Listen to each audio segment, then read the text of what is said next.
임미현의 아침 뉴스. 스티븐 비건 미 국무부 대북 특별대표가 북한 비핵화를 점진적으로 진행하지 않을 것이라며 모든 대량 살상 무기를 포기하는 빅딜이 북미 대화의 전제임을 분명히 했습니다. 고 조비오 신부에 대한 명예훼손으로 법정에 선 전두환 씨가 혐의를 전면 부인했습니다. 광주 시민에 대해서는 단 한마디의 사과도 하지 않았습니다. 가수 정준영 씨가 빅뱅의 승리와 함께 있는 카카오톡 대화방에서 불법 촬영한 성관계 동영상을 유포한 혐의에 대해 경찰이 수사에 나섰습니다. 사회적 대화기구인 경제사회노동위원회가 노동자 위원들의 불참으로 파행을 겪고 있습니다. 결국 탄력근로제 확대에 합의하지 못하고 논의 결과를 국회로 넘겼습니다. 이마트 청계천점이 같은 건물을 쓰는 영세 상인들에게 관리비와 전기요금을 떠넘기고 하자 보수비 사용까지 막아 논란이 일고 있습니다. 이상은 이 시간 주요 뉴스입니다.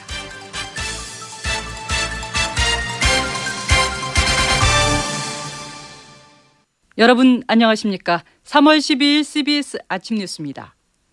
스티븐 비건 미 국무부 대북 특별대표가 외교는 아직 살아있으며 트럼프 대통령은 3차 북미 정상회담 가능성을 배제하지 않는다고 말했습니다. 그러나 북한과는 점진적 비핵화가 아닌 모든 대량 살상 무기 포기를 전제로 한 일괄 타결 협상만 가능하다고 선을 그었습니다. 첫 소식 워싱턴 장규석 특파원이 전합니다. 스티븐 비건 대북 특별대표는 우리 시간으로 오늘 새벽 카네기 국제평화기금이 주최한 핵정책 컨퍼런스에서 외교, 즉 북한과의 협상은 여전히 살아있다고 강조했습니다. 3차 북미 정상회담 가능성에 대해서도 지금은 발표할 것이 없다면서도 트럼프 대통령이 가능성을 배제하지 않고 있다고 말했습니다. 트럼프 대통령은 김 위원장을 계속 만날 의지를 밝혔고 3차 정상회담 가능성을 배제하지 않았습니다. 비건 대표는 하노이 회담에서 트럼프 대통령이 김정은 위원장에게 북한이 모든 대량 살상 무기를 제거하는 대신 미국이 싱가포르 공동성명의 약속을 이행해 북한의 밝은 미래를 보장하는 큰 제안을 했다고 전했습니다. 그러면서 비핵화를 점진적으로 하지는 않을 것이라고 말해 앞으로 북한과의 협상은 핵과 미사일은 물론 생화학 무기까지 포함하는 이른바 빅딜로 진행하겠다는 입장을 분명히 했습니다. 또 일부 비핵화 조치에 대응해 제재를 완화한다면 남아있는 무기 프로그램에 자금을 지원하는 셈이 될 것이라며 완전한 비핵화 전까지 제재 해제는 불가능하다고 못을 박았습니다. 북한의 동창리 미사일 발사장 복구 움직임에 대해서는 아직 북한의 의도는 알 수 없다면서 이 사안을 심각하게 면밀히 지켜보고 있지만 성급한 결론을 내리지는 않겠다고 신중한 모습을 보였습니다. 관련해 조윤재 주미대사는 오늘 워싱턴 특파원들과의 간담회에서 미국은 하노이 회담에서 원하는 바를 분명히 전달했으며 일단 공이 북한으로 넘어갔다고 보고 북측의 추가 협상에 대한 입장을 기다리는 것으로 보인다고 미 행정부의 분위기를 전했습니다. 워싱턴에서 CBS 뉴스 장규석입니다. 정의용 청와대 국가안보실장이 존 볼튼 미 백악관 국가안보보좌관과 전화 통화를 갖고 최근 북한의 움직임과 관련한 의견을 교환한 것으로 알려졌습니다. 정 실장은 지난 주말에는 비공개로 중국을 방문해 양제츠 중국 외교 담당 정치국원을 만난 것으로 전해졌습니다. 전두환 전 대통령이 5.18 민주화운동 유혈 진압 39년 만에 피고인 신분으로 광주 법정에 섰지만 단 한마디의 사과도 반성도 없었습니다. 전 씨 측은 어제 재판에서 헬기 사격과 명예훼손 등 검찰의 공소 사실을 전면 부인해 재판 장기화가 우려됩니다. 광주 CBS 박효진 기자가 보도합니다. 어제 피고인 신분으로 광주법정에 출석한 전두환 씨는 5.18 광주민주화운동에 대해 단 한마디의 사과도 하지 않았습니다. 대신 전 씨는 발포 명령을 내린 것을 부인하느냐는 질문에 왜 이래라고 답하며 신경질적인 반응을 보여 공분을 샀습니다. 혐의를 인정하십니까? 발포 명령 부인합니까? 왜 이래? 광주 시민들한테 사과할 생각 없어요? 검찰은 공소 사실을 통해 전 씨가 회고록에 허위 내용을 적시해 고 조비오 신부의 명예를 훼손했다고 주장했습니다. 그러나 전 씨 측은 5.18 당시 헬기 사격의 진실이 아직 확인된 것이 아니어서 조비오 신부의 명예를 훼손하지 않았다며 공소 사실을 전면 부인했습니다. 이처럼 전 씨 측이 전 씨에게 적용된 혐의를 전면 부인하면서 재판이 장기화될 것으로 예상됩니다. 전 씨에 대한 재판의 쟁점은 전 씨의 회고록 내용이 허위사실인지와 회고록 작성 당시 전 씨가 허위사실 여부를 인식했는지 등입니다. 재판장은 검찰이 증거 목록을 제출하지 않아 증거에 대한 정리가 필요하다고 판단하고 다음 달 8일 재판을 공판 준비 기일로 지정했습니다. 서정교 광주지방법원 공보판사입니다. 그 공판 준비 기일은 피고인이 출석할 의무가 부여된 건 아닙니다. 그렇기 때문에 피고인이 출석할지 말지 여부는 저희로서는 알 수가 없습니다. 전 씨가 다시 광주 재판에 참석해 5.18에 대해 사죄와 참여하는 모습을 보일지 관심이 모아집니다. CBS 뉴스 박유진입니다.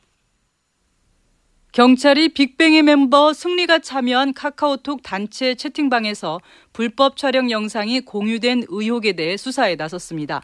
그런데 가수 정준영 씨가 이 채팅방에 함께 있었고 다른 여러 채팅방에 수시로 불법 촬영 영상을 유포했다는 보도가 나오면서 파장이 더 커지고 있습니다. 김광일 기자가 보도합니다. 승리가 해외 투자자에게 성접대를 했다는 의혹이 불거진 카카오톡 채팅방. 여기 연예인 여러 명도 들어가 있었는데 경찰은 최근 이 가운데 일부를 불러 어떤 대화가 오갔는지 조사했습니다. 불법 촬영물까지 공유됐다고 알려진 데 대해서는 정식 수사의 전 단계 내사에 착수했습니다. 그런데 어제 SBS는 이 연예인 중 한 명이 가수 정준영 씨고 정 씨가 다른 여러 채팅방에 유포한 불법 촬영물로 최소 10명의 여성이 피해를 봤다고 보도했습니다.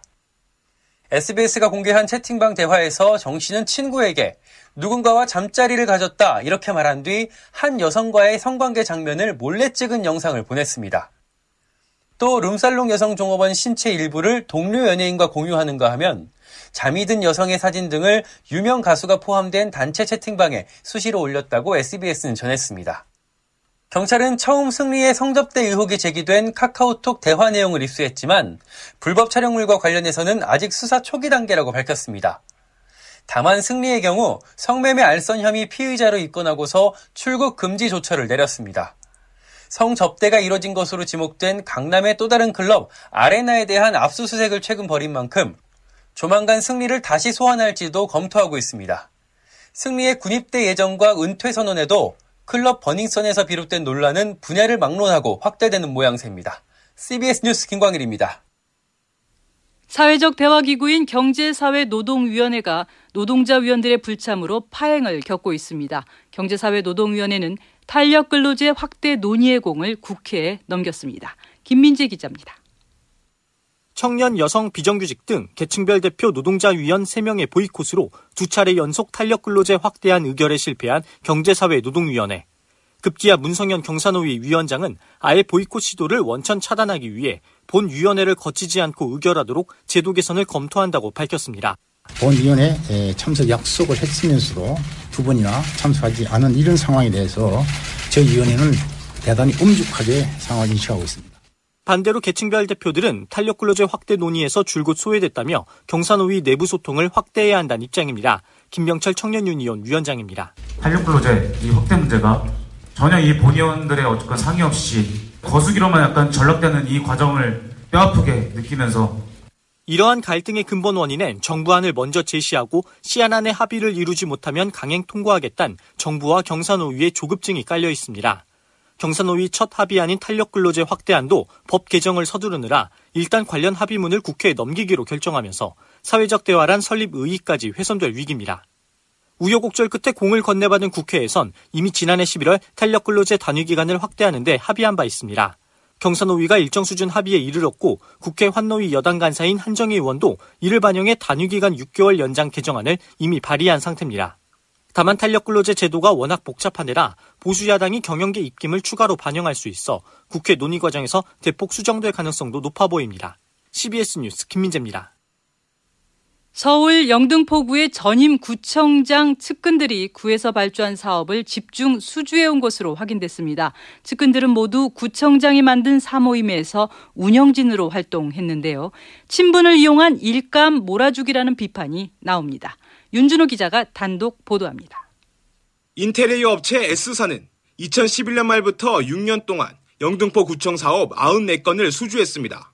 1년에 15건 꼴이지만 많을 땐 한 달에 8건도 따냈습니다. 이렇게 벌어들인 돈만 8억 7천만 원이 넘습니다.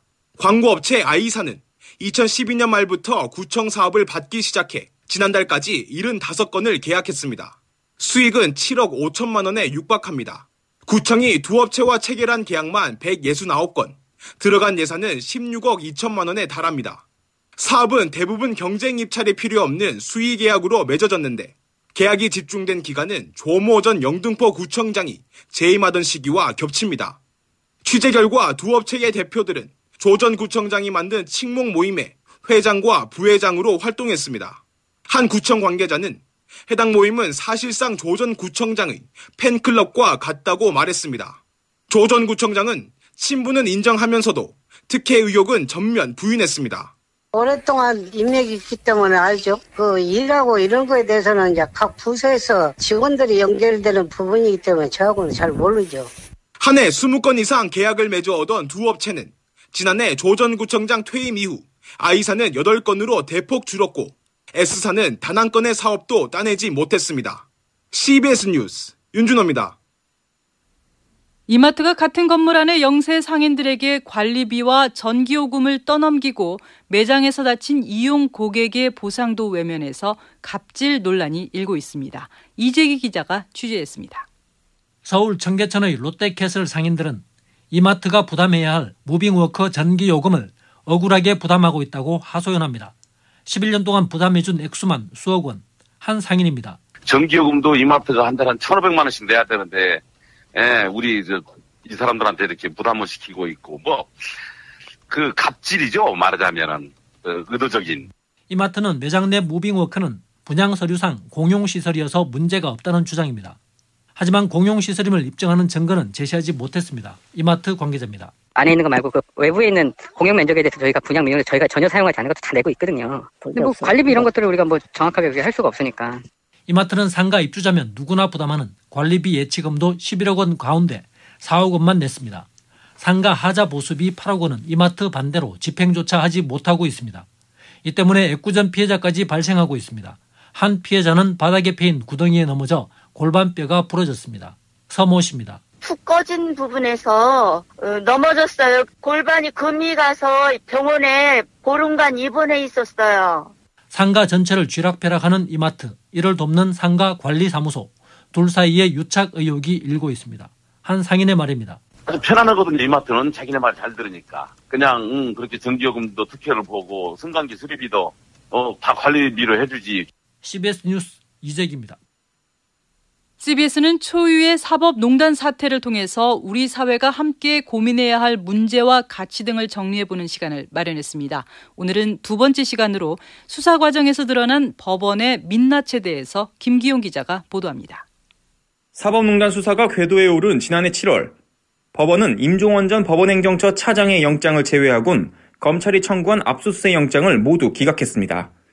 압수수색 영장은 수사 단초를 확보하기 위한 것이기 때문에 최소한의 의혹을 소명하면 통상 90% 정도 발부됩니다. 그런데 법원이 양승태 전 대법원장과 박병대 전 대법관에 대한 영장을 연달아 기각하면서 사법농단 영장 발부율은 10% 수준에 그쳤습니다. 대법원에 대한 영장 역시 연이어 기각되다가 수사 개시 3개월이 다 돼서야 처음으로 발부되기 시작했습니다. 제19 감사기는 직권남용에 대한 해석에서도 여실히 드러났습니다. 법원은 직권남용 혐의에 해당하지 않는다며 유해용 전 대법원 수석재판연구관에 대한 영장을 기각했습니다. 법원이 박근혜 전 대통령의 국정농단 사건에서 직권남용 혐의를 포괄적으로 인정한 것과는 사뭇 대조됩니다. 건국대학교 로스쿨 한상희 교수입니다. 이제 몇몇 구속하는 정도 수준에서 대국민 서비스를 했다는 정도, 그렇게 보여주기식 서비스를 한 정도 수준이죠. 부분에 있는 모든 문건에 대해서 검찰이 압수를 할 수 있도록 해야 되거든요.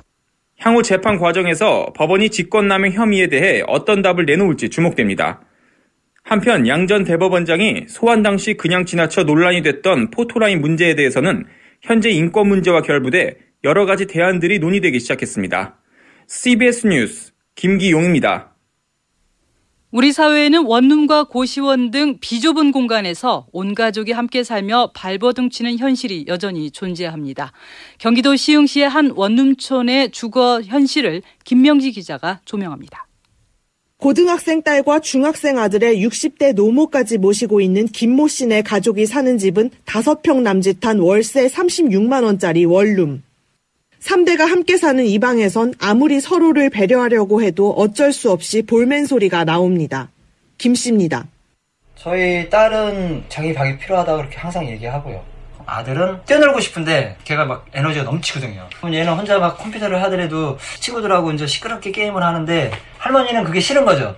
얘가 떠들면 텔레비 소리 안 들리니까 그런 거 막 시끄럽다 그러니까 얘는 또 그런 게 불만사항이 있고. 몸이 불편해 일용직조차 구하기 힘든 김 씨에게 원룸 탈출은 막막하기만 합니다. 방에 있으면은 자기 방 친구들 좀 데려와서 같이 놀게 좀 해고 싶고 편하게 생활할 수도 있고 그게 안 되니까 아쉬울 뿐이죠. 또 다른 원룸에 사는 엄마 김모 씨는 점점 예민해지는 6살 아들에게 자기 방을 못 만들어주고 있는 게 걱정입니다.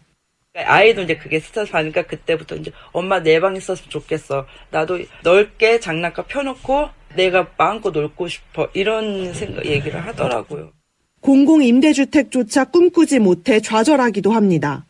월세 28만 원짜리 원룸에서 4살 딸과 함께 사는 배모 씨는 지난해 임대주택에 당첨되고도 보증금 250만 원의 문턱을 넘지 못해 이곳에 주저앉았습니다. 배 씨입니다. 정말 로또보다 당첨되기 힘들다는 그걸 당첨이 됐는데 가슴이 아픈 거 보증금이 없어서 못 갔어요. 방 2칸짜리거든요. 되게 넓고 어마어마한 절감될 수 있는 거고 아이한테 더 뭘 하나를 더 해주고 싶어도 더 해줄 수 있는 금액.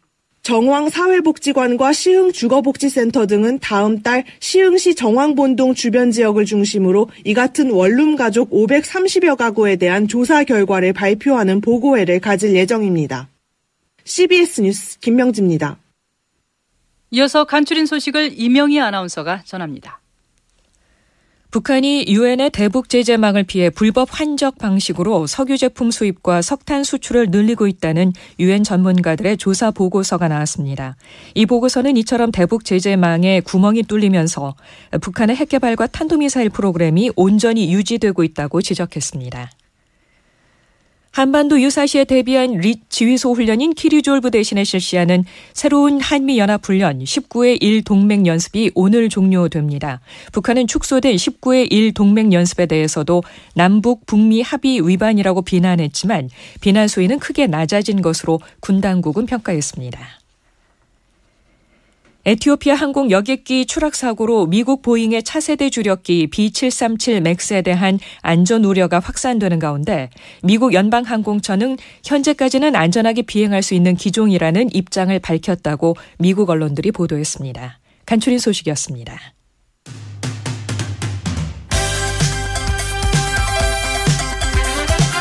오늘의 뉴스픽.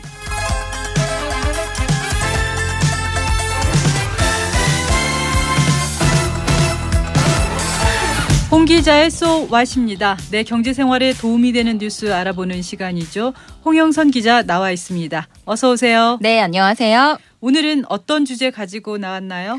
네, 지난주 정말 대한민국을 우울하게 만들었던 미세먼지에 대한 이야기 해보려고 합니다. 미세먼지요? 미세먼지와 경제 무슨 관련이 있을까요?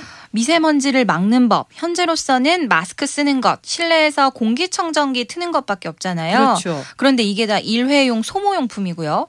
미세먼지 나쁨 일수가 늘어나면서 마스크, 공기청정기에 들어가는 비용도 만만치 않다는 불만들도 많은데요. 네. 그래서 오늘은 미세먼지가 가계에 미치는 부담, 미세먼지 비용을 추산해봤습니다. 네, 추산하는 작업이 쉽지는 않았을 것 같은데 어떻게 추산했습니까? 우선 미세먼지 소송을 진행 중인 소송자 등 10명에게 미세먼지로 인해 발생한 비용을 계산해달라고 부탁했고요. 비용 항목으로는 마스크, 공기청정기, 의료관리기, 의료비 등이 있을 수 있고요. 기간은 지난 2월 6일부터 3월 6일까지 한 달간으로 잡았습니다. 네. 이 기간 동안 서울의 초미세먼지가 나쁨 수준인 경우를 보니까 16일이더라고요. 16일. 네, 이 마스크의 경우는 미세먼지가 나쁨일 때마다 쓰는 걸 기준으로 해서 계산해봤습니다. 네, 결과가 궁금합니다. 마스크는 나쁨일 때 쓰니까 비슷했는데 다른 부분에 있어서 좀 격차가 있었습니다. 공기청정기나 가전제품이 한 대 있으신 분, 3대 있으신 분, 또 공기정화화분을 들여놓으신 분도 있었고요. 네. 그래서 공통 항목 등을 뽑아내서 4인 가족 기준으로 추산해봤습니다. 4인 가족. 네, 아무래도 아이들이 있는 집이 신경을 많이 쓰다 보니까 미취학 아동 2명이 있는 집을 토대로 계산했고요. 환경재단의 감수를 받았습니다. 네, 워낙 집집마다 좀 상황은 다를 것 같습니다만 4인 가족 기준으로 해서 미세먼지로 인한 비용 도대체 얼마나 나왔나요? 결론부터 말하자면 한 달에 약 50만 원 가량 나왔습니다. 50만 원요? 네. 너무 많은 거 아닌가요? 네. 좀 자세히 들여다보면 우선 마스크 비용부터 계산해 보자면요. 온라인, 오프라인 구매 가격이 다른데 약국에서 파는 가격 2,500원을 기준으로 계산했고요.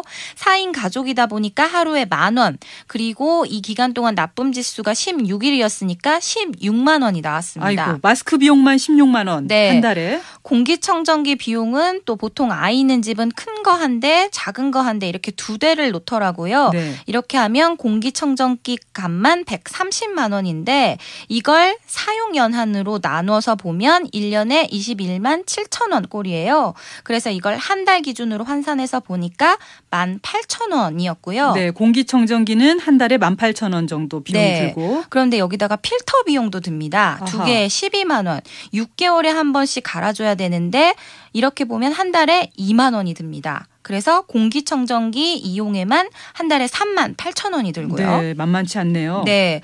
또 미세먼지 때문에 의류관리기나 물걸레도 사시는 분들 많은데요. 이것도 사용 연한이랑 감안해서 계산해 봤더니 전기료까지 포함해서 5만 원 정도가 나왔습니다. 네.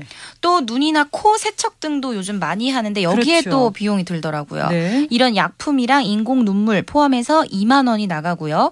기관지염, 결막염 이런 의료 비용도 많이 나가는데 약까지 포함했더니 4인 가족 3만 원 정도로 계산했습니다. 네. 이렇게 다 따져보니까 월 29만 9,300원이 나왔습니다. 아니, 그러면 한 달에 30만 원 정도가 든다는 이야기군요. 네, 그렇습니다. 여기다가 이제 또 추가할 건데요. 네. 아이들이니까 나가서 뛰어놀아야 하잖아요. 그렇죠. 그런데 요즘 아이들은 맘껏 뛰어놀지도 못합니다. 미세먼지 때문에요. 네. 그래서 그런 아이들을 위해서 요즘은 실내 놀이터, 이른바 키즈 카페를 가는데 그 비용도 포함시켰습니다. 키즈 카페요. 그럼 키즈 카페에 들어가는 돈은 얼마던가요? 보통 2시간에 10,000원이 넘는데요. 10,000원요? 네. 아이 입장권은 12,000원, 어른 입장권 4,000원 정도고 거기서 이제 먹기도 하는데 식비도 보통 1인당 8,000원은 나갑니다. 그렇게 해서 4인 가족이 한 달에 3번은 간다고 계산해 봤더니 19만 2,000원이 나왔습니다. 20만 원 돈이네요. 네. 그래서 아이가 둘 있는 4인 가족의 월 미세먼지 비용이 총 49만 1,300원으로 추산된 거죠. 네. 키즈 카페를 갈 경우는 월 50만 원, 가지 않을 경우는 월 30만 원 이렇게 생각을 하면 되겠네요. 네, 그렇습니다. 이 계산에 동참해 주신 어머님들도 이 비용이 너무 많이 나간다 이런 얘기 했는데요. 한번 들어보시죠. 집 근처에 사실은 저희 공원이 되게 많아요. 그래서 날씨가 좋으면 그냥 뭐 공원 같은 데 가서 놀아도 되고 그런데 그걸 못 하니까 이제 아이 실내 놀이터에 들어가는 돈이 사실 굉장히 만만치 않거든요.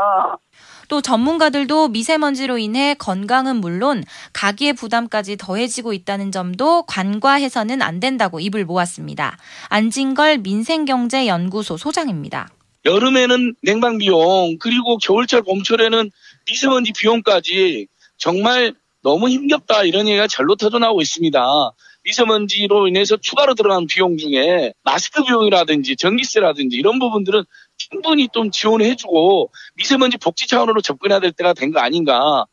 이렇게 미세먼지가 경제 생활에 상당한 영향을 미치고 있는데요. 정부는 인과관계가 명확하지 않다고 하고 있습니다. 네, 그 말은 여기 들어가는 비용이 미세먼지 때문이다 이렇게 확정짓지 못한다는 말이군요. 네. 하지만 이미 일본은 자동차 배출가스 등에 의한 대기오염과 기관지 천식 등의 발병에 인과관계를 인정하는 등 여러 차례 대기오염과 관련해 정부에 책임을 묻는 판결을 내렸습니다. 네. 파란 하늘이 사치가 된 현재 국민들이 언제까지 이 미세먼지로 인한 피해를 가만히 두고만 볼지 모르겠습니다. 네, 오늘은 여기까지 듣겠습니다. 지금까지 홍영선 기자였습니다.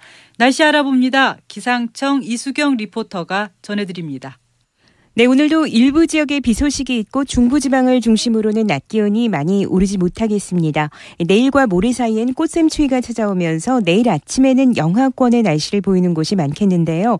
먼저 오늘 아침 기온은 어제보다 1, 2도가량 높지만 서울은 영상 4도 안팎이고 다소 쌀쌀합니다. 낮 기온은 어제보다 떨어지겠고 바람도 강하게 불면서 오늘 밤부터는 날씨가 더 추워지겠는데요. 오늘 인천의 낮 기온이 7도에 머물겠고 서울과 춘천 9도 9도, 전주 11도, 대전 12도, 부산은 14도가 예상되고 있습니다. 오늘 대체로 흐린 날씨 속에 낮에는 경기 동부와 강원 영서, 강원 산간과 충청도, 남부 내륙을 중심으로 비나 눈이 오는 곳이 있겠는데요. 예상 강우량은 5mm 미만이고 강원 산간 지역은 1cm 안팎의 눈이 오는 곳이 있겠습니다. 한편 오전까지는 서울과 경기 남부, 강원 영서와 충청북도 지역의 미세먼지 농도가 나쁨 수준을 보이는 곳이 많아서 주의를 하셔야겠습니다. 날씨였습니다. 3월 10일 아침 뉴스를 마칩니다. 고맙습니다.